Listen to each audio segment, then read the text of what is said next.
What's up, Tenterweb? This is Dad Vader, and I'm bringing you another video on the Space Engineers series. This one's going to be slightly different because, unlike the original video that I did a while back, which was a demonstration of some of the community build, I'm actually going to be doing a build myself. Just looking around now to see where I can pick. This looks like a good spot. Yes, we'll start there. Now this build is going to be slightly different, a bit of a twist. I'm going to try and do a speed build. Now I only have one account, so we're not going to get nice sweeping panoramic views while I do this, but hopefully you'll get an insight into how powerful this game is and how much fun it really is. And I'm really looking forward to this because, let me just, I think this is it. Yeah, okay, we're going to start here, new ship. So, the next part of the video is going to be speeded up, so we're not seeing me place block by block or correct mistakes from this point on. So what I decided I wanted to do was I wanted to have some purpose with the build, a goal, something to achieve. And although I have obviously played around with this game quite a lot and come up with my own little creations and quite modest compared to some of the amazing stuff that's out there, the type of person I am, I love to kind of see something and see if I can replicate it. And this game, like Minecraft, it really lends itself to that. So I've decided to build a replica Imperial Star Destroyer. Now, just I'm working out now how many blocks I need to do. And this is important because I'll explain. This isn't off any kind of plans, off any fan site or a photograph I found on the internet.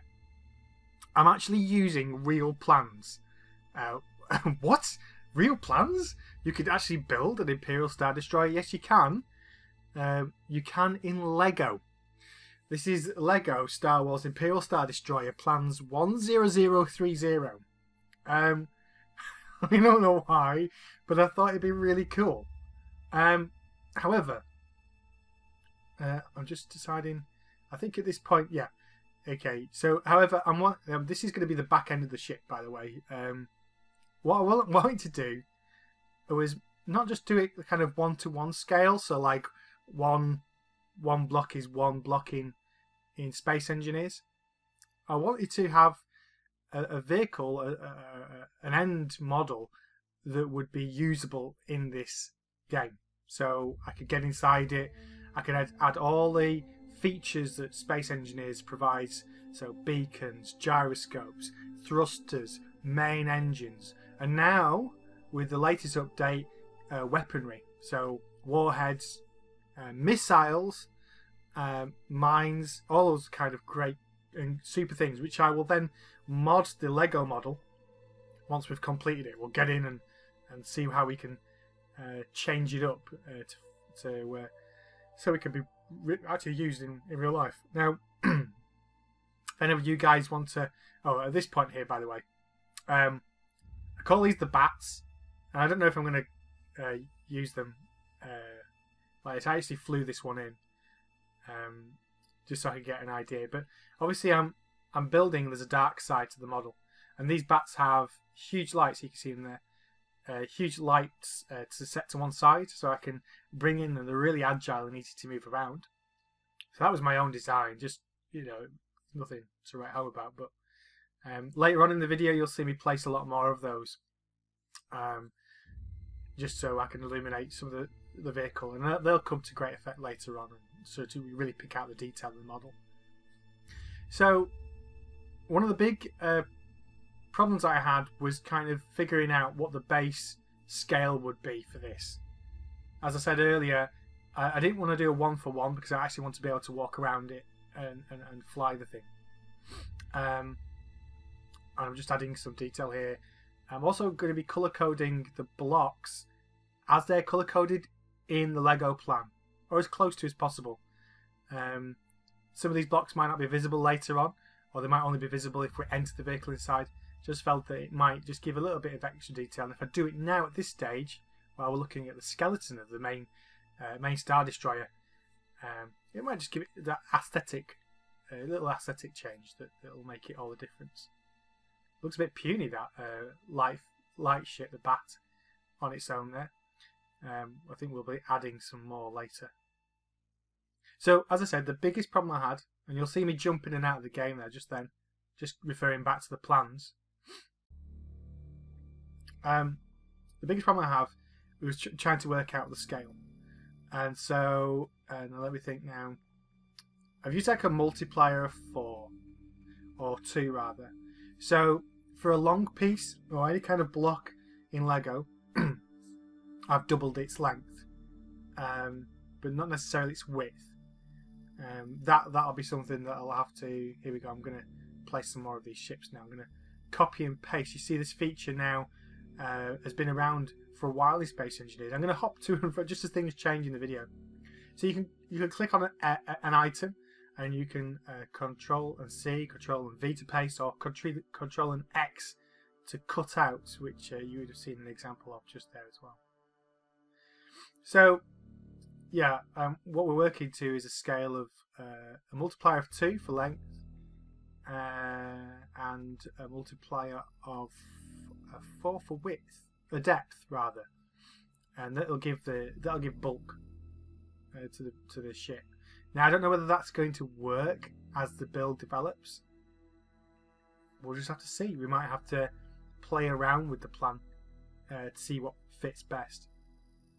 Now here you see that instead of painting the blocks afterwards, I was able to actually change the colour of the block. Down there, just above where it says light armour black, I've actually changed the colour of the block before I place it. So as I place it, it will place it in that colour. Doesn't work for every single block or building material available in Space Engineers. I don't think it needs to be. It's mainly for the light armour and heavy armour. And they're changeable by using the bracket keys on the keyboard between P and your main enter key. So we're at the middle section now. First off, I actually thought this was actually going to be a really small build. Just jumping out now, checking the plans again. But as it develops now, and you'll see as we start to lay out the back end now of the destroyer, actually this is going to be quite a sizable ship. So already I'm thinking this is going to need some serious power behind it. Where this is a physics-based engine this is the end of the ship here. Physics-based engine in Space Engineers. So which means that the heavier an item is, the more force required to move it. There you go. Now I don't know if you've noticed already, and if you're quite new to Space Engineers, I don't know. You see now and again you'll see that blue transparent line. Just jumping out against check plans. There it is again. That blue transparent line that appears and resizes every time I add new blocks. Now that's a mirroring device that allows you to build symmetrical shapes, and it can be added in many planes. Now, because I'm not building a ship that's going to be symmetrical at all four dimensions, and indeed you actually can add additional dimensions, not just 4. You can have multiple horizontal and multiple vertical planes of symmetry. I do want to mirror it along the centre of the ship. Now I'm just painting this white because I've got an extra kind of the Lego plans. This is the nose now of the Star Destroyer, and there's like a block that I'm going to add. I'm going to flip over in a second and add that. Here we go now, and I think I'll go back and paint it back to grey again. It was just there so I could get a measure. Sometimes I pause and I'm just making a count on the plans as to how far I should go. So here we are. That's it. This is the main skeleton now of the Imperial Star Destroyer. And it looks big, and I'm really excited to basically get this completed. But we've achieved quite a bit already in the first episode of this build. Do come back and join me in the next episode. We're going to start to skin out. We're going to bring in the sides. We're going to get that familiar shape of the Star Destroyer that we all know. And indeed, if you fancy giving it a go yourself, let me know. Link me to your videos.